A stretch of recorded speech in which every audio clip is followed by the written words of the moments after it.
Shalom and welcome to the European Report. Here we are in the heart of the European Union, in the European Parliament in Brussels, and in today's programme we'll be discussing the 74th anniversary of the liberation of Auschwitz-Birkenau, known as International Holocaust Memorial Day, and we'll be posing the question, what lessons can the EU learn about the horrors that took place over 70 years ago on this continent. And this programme, I will be joined by Tomas Sandell, the founder and director of the European Coalition for Israel, and we'll be joined by Igor Gräzin, MEP from Estonia. Welcome to the programme. Thank you. And Charlotte Gutman, chairman of ORT Belgium, that has a network of over 150 high schools. So welcome to the programme in terms of education. Tomas, can you kindly just give us an update on some of the very important diplomatic activities that ECI have been involved in the last couple of months? Thank you, Simon. I will keep that update very brief because I think today we need to dedicate the program in its entirety to the victims of the Holocaust. But perhaps looking back to what we did at the United Nations, I would call that Holocaust prevention. Because the work at the UN, which we did before Christmas, is really to reach out to the UN member states and explain why the Jewish communities have been such blessings to the nations where they've decided to live. And I just mentioned one example, which was Mexico. We don't normally relate Jewish life to Mexico so much, but the ambassador, he said that when the Jews came or were expelled from Portugal in the 16th century and some of them came to Mexico, they had to hide their identity, so they were crypto Jews. And it took Mexico some 400 years to realize that they were part of this influx of Portuguese. And they realized it when they could see that there were some parts of the country that did much better economically and socially and culturally, and these were the parts where the crypto Jews had settled, and they, like they did in so many other places like in the Netherlands, they really contributed in a very positive way. So I think this was a very good lesson for all of us to see that how the Jewish people, we should always embrace them and appreciate them and be grateful for what they have done to our civilization. Superb story. I didn't know that one, so thank you for sharing that with us, Tomas. And Igor, you're our first representative from Estonia, and it's fantastic to have an Estonian MEP on the programme. Sadly, your nation, Estonia, was invaded by the Nazis in the summer of '41. Can you share with us what the Nazi occupation was like for the people of Estonia? Well, particularly if we are going to talk about the Jewish population in Estonia, then Estonia has positive and negative sides at the same time. Estonia was awarded in 1932 International Jewish Award for establishing Jewish cultural autonomy. And we are very proud to have this award because it was signed by the chairman of Jewish Federation, Albert Einstein, wow. Who specifically said that it was very good and that was fine. Great. But on another side, we are a small country. We still have a problem that about 3,000 Jews were killed in Estonia. It's one half of a story. And another that we know that infamous Wannsee conference was chaired by Heydrich. And when they were designing and planning the final solution, on the place on the map where there was Estonia, there is a word that you can't be very proud of because it said Judenfrei. In other words, 3,000 Jews practically in 1 year have disappeared. And I must say that we have not resolved all these issues. We must work on it and we must understand what happened, how it happened, etc. We have special presidential commission that works for more 10 plus years. And by the way, there is one thing that I think that our work is done when one event happens in Jerusalem.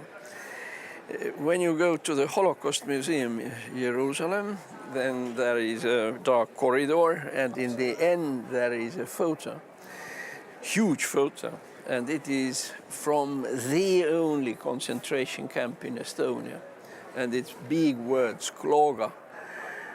On one side we say, excuse me, it was not our fault. On another side, wasn't it our fault? Or perhaps we must think about it. So for us, this Kloga, this photo, is always there. And if we are talking about national self-consciousness, etc., we remember that, yes, not in big and large things, but there were bad things done in Estonia.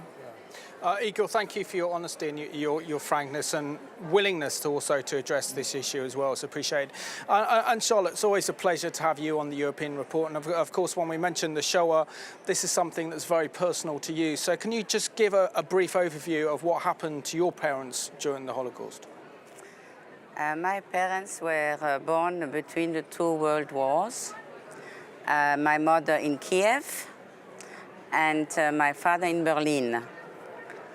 And the story of both my parents is a lot of suffering, starvation during their youth, which we saw the results during our education. We are three girls, three sisters. On my mother's side, they escaped. They escaped thanks to a friend in the Red Army, and he was stealing passports to get on the train. And so there were 20 people from the family who could escape from Kiev to the east. And they were saved in Uzbekistan. But the grandparents of my mother, they were killed in Babi Yar because they were too old to move, and they said, we're staying. And they had the destiny of the Jews remaining in Kiev that has suffered from pogroms. I know that the mother of my grandmother was killed in a pogrom when the girls were, when my grandmother and her sister were 2 years old. And so my grandfather, he remarried three times, in fact. So this is on the side of my mother. This family escaped in Uzbekistan and were through Poland after the war, got into the country that is the country of our people, and they landed in Haifa. My father in Berlin grew up with 4 brothers and sisters and parents. The mother came from Budapest. On a study in the university in Berlin, she met Otto Gutman. And Otto Gutman was real German. He survived the First World War as a German soldier. He even fought in Bastogne in Belgium. He lost a brother, and the 3 remaining brothers lived in Germany after the First World War. They didn't. Otto Gutman was certain. He was German first of all. Then he was a Jewish citizen, but he was a German. And so he couldn't believe that all the restrictions, the laws, the decrees that were reducing the freedom of Jews in Germany were their problem. He considered that German Jews didn't have a problem. And so he was probably naive, didn't understand what was going on. And when he decided to pay the passports for his family to the Bolivian embassy, well, it was too late. And the question of timing is something that is very deep in me. And I'm very anxious that our generation would also somehow, in the future, suffering because of we see the evolution of politics in Europe, and not only of politics, because in this time in German Nazi, it was a governmental decision. All the decrees and laws were decided by the government. Today, it's more from the people. I feel that the people are more deciding if they're going to attack a Jew, a terrorist attack on Jews in Europe, or a synagogue, or whatever. So my father, was the only survivor of his family. Can I show this? Of course you can, absolutely. Do you want to lift it a bit higher? And this is a campaign that was organized by World Jewish Congress 2 years ago.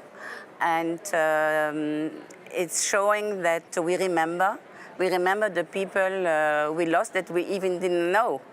Because here you have the mention of Maria Gutman, who was born in 37.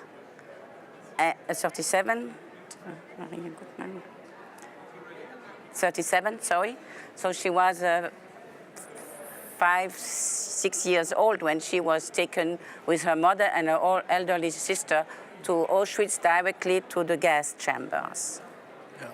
And Charlotte, thank you for bringing that to our attention, and thank you for sharing your touching story, because this is extremely personal to you and your family. Tomas, why is International Holocaust Memorial so important? Because, you know, the European Parliament, the European institutions honour and pay respect to this day, but how do we translate what happened to a younger generation who are sadly becoming ignorant of the horrors that took place on this continent nearly 80 years ago, as we approach the 80th anniversary of the start of the Second World War? Yes, I believe it's exactly being confronted with the stories that we just heard. And it has to do about remembrance. There's an interesting quote in the Bible, I think it's in Exodus, when it says about there was a new leader in Egypt, oh, yes. a new Pharaoh who didn't know Joseph. And today also, not remembering our past is such a huge tragedy. There's been a lot of surveys being conducted in the last few months. There's one by CNN, there's another one by the European Union. And one of them, for example, said that in France, the young people, 20% of the young French people haven't heard about the Holocaust. In Austria, where Hitler was born, 40% feel that they don't know enough about the Holocaust. In the United States, if you ask adult population to name one concentration camp, they cannot even name one. So I believe that the need for remembrance, and I remember just being born in 1963, for me, it was this TV series that came, I think, in the 70s, called the Holocaust, which was in a way brought this issue long overdue into national awareness. But that's a long time ago, and we really need something significant that can bring into popular culture and to these millennials, and to bring this story alive. Yeah. And Igor, I have to really credit the European Commission, because they have decided to become permanent members of the International Holocaust Remembrance Alliance, and this is what they said in their, the EU Commission said in their press statement, and this is First Vice President Franz Timmermans quoted as saying, "With a decreasing number of Holocaust survivors at a time when anti-Semitism is on the rise, we need to foster the memory of the darkest chapter in our history. The EU is joining the International Holocaust Remembrance Alliance, will help to promote understanding so that future generations will heed the lessons from the past." What is your response to the way that the European Commission and the European Parliament are confronting the rise of Jew hatred in Europe? I think Mr. Timmermans is right, but there is one thing we must understand. Many of our problems related to the Holocaust are related to oversimplification. There were Germans, they were bad Germans, then they Auschwitz, Oswiecim, etc., etc., and it was bad thing. I'd like to point at the fact that anti-Semitism is part of European culture, whether we like it or not. Let us think about Spanish Inquisition. Let's go back what was happening in southern France. It is somehow, to my mind, it's hypocrisy that we brush away Holocaust to Germans and forget that we are responsible for Holocaust. Yes, I am younger, etc., but my nation is responsible for that, period. When you see massive Holocaust, where much more Jews were killed than in Germany, what Stalin did, for goodness sake, where the Gulag concentration camp, etc., they were mainly Jews, and they were mainly workers, proletarians, craftsmen, the best professors, etc. Look at Soviet academicians. They name who were my teachers, Joffe and Rubinstein, etc. They were Jewish academicians sitting in Siberia. So I think, I'm sorry that I undertake this idea, but I think that that is the Holocaust, what we were talking about then. But there are tens of Holocausts before, and not a single nation except Jews have been the victims, because Jewish being victimized is for thousands of years. And even our church, and I belong to the Lutheran Church, we can't look into the looking glass honestly and say, we can as a church say, excuse me, but what we did to the Jews. So I think that if today we will pay more attention to the fact that we understand, you know, I do not like these stories when they hear talk about European values, value this, value that, value this. Okay, let's go back to Inquisition. Let's talk about the values. And let's talk about the concentration camps in Yugoslavia or the same Oswiecim, etc., etc., etc. Until we will not speak honestly that it is our common guilt, we as Europeans will never become as good as we want to be. Profound, thank you so much. And you know, Charlotte, we're living in extraordinary times, aren't we? Primarily because there has never been so much Holocaust awareness. There are Hollywood blockbuster films made, books made, TV dramas made, education in our schools, and yet despite this, we're seeing an unprecedented rise of Jew hatred on this continent in Europe that is comparable to that of what happened in the 1930s and 40s. Do you have any reason explaining why we're seeing such a rise of Jew hatred? Well, I have an opinion about this. My background is in communication and public relations, and I did a research on propaganda versus the ethics in public relations. And for me, it's all about propaganda. And the propaganda by the Nazis was not new, because it was the tools of this propaganda were already used by the other terrible Holocaust events that you mentioned. And if there is this propaganda that imposes the fear of people who are not Jews, because sometimes people are just becoming anti-Semitic because there was no other way to survive. If you were not denouncing Jews, or in Berlin, if you were not part of this move that was pro-Hitler, that was so amazing that my father often said to us, I didn't understand what was going on. Everybody was like in a trance. You say so in English? Yep. In trance. Yep. When he spoke and when he was present, and women fainted when he was passing in his car on the street. I mean, there was an atmosphere like for a star, movie star, or for a singer, famous singer. It was dramatic behaviors by people who had no sense of control anymore, but because they were also trapped. I think everybody was trapped in this strategy. The Jews were trapped in the different laws restricting their freedom more and more, and the other were trapped too, because if they were hiding Jews, which they did, and the right Jews among the nations are people who deserve more than a statue in Yad Vashem, because they really risked their life and the life of their families, because they took the risk to go against the orders and the laws. So for me, looking back in this kind of history, I say to myself and to my sisters, we are very lucky that we were born after the Second World War. I think it was the best period for Jewish people to recover, to find a new life, to have new hopes. And now there is again fear coming into our minds and our heads to think how long is this going to last? Are we going to remain optimistic about our future, or will we have to move again?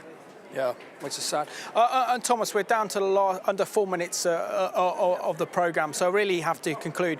What are your views going forward? I mean, it's great that the European Commission has endorsed the IHRA definition of anti-Semitism. That also includes that anyone who says that Israel's a racist state, Israel has no right to exist, is deemed as being anti-Semitic.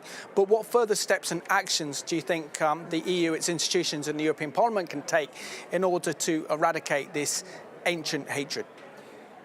For me, the answer is rather straightforward. I was at the press conference just a few hours ago where the responsible commissioner were presenting a new survey on anti-Semitism, and I had the opportunity to ask a question. And my question was, don't you think that there is a relation between how European citizens perceive Israel as this big bad wolf, partly due by media reporting, but also by a message coming out from Brussels, and the level of anti-Semitism which we are experiencing. And I think that what the European Union needs to do, you cannot just limit this question and say, well, okay, we like the Jewish people as long as they live in Antwerp and Brussels and Birmingham and London. There needs to be a coherent policy. How can it be that if you would have the same survey in Israel today and they would ask you, how do you perceive the European Union?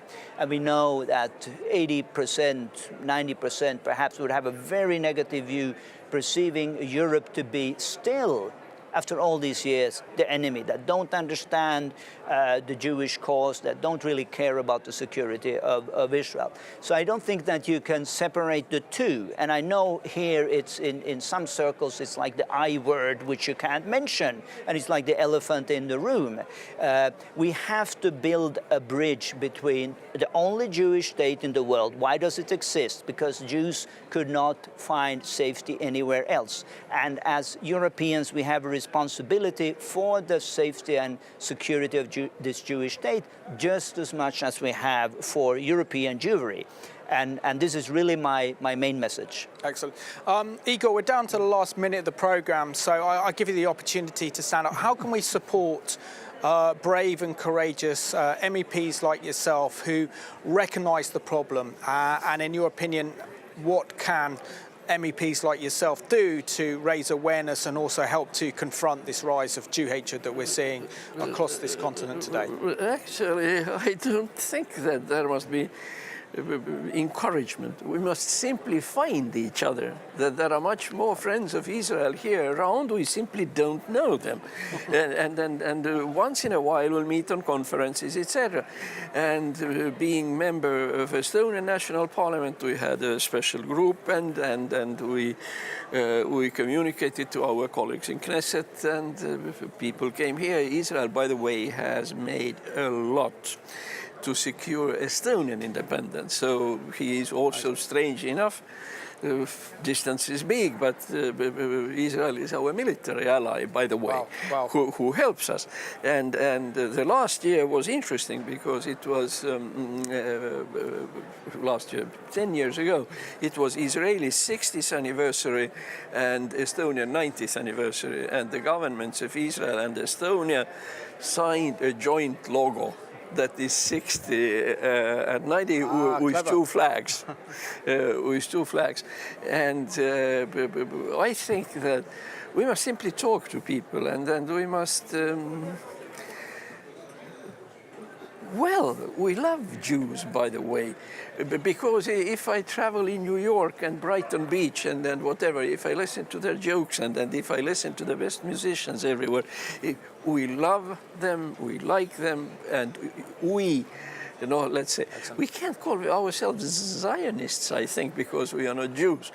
But I am Zionist, so I would say Zionists, Zionists of the world unite. Excellent. Igor, thank you so much for being our guest on the programme, and Tomas as well, and to Charlotte as well. Just want to say on behalf of the European Report, we stand with Israel, we stand with the Jewish community, and we will do all we can to fight this rise of Jew hatred. And I want to thank you for watching today's European Report, filmed here in the European Parliament. It's important and imperative that all of us make a righteous and courageous stand against the rise of Jew hatred as we remember the International Holocaust Memorial Day. So thank you for watching today's European Report.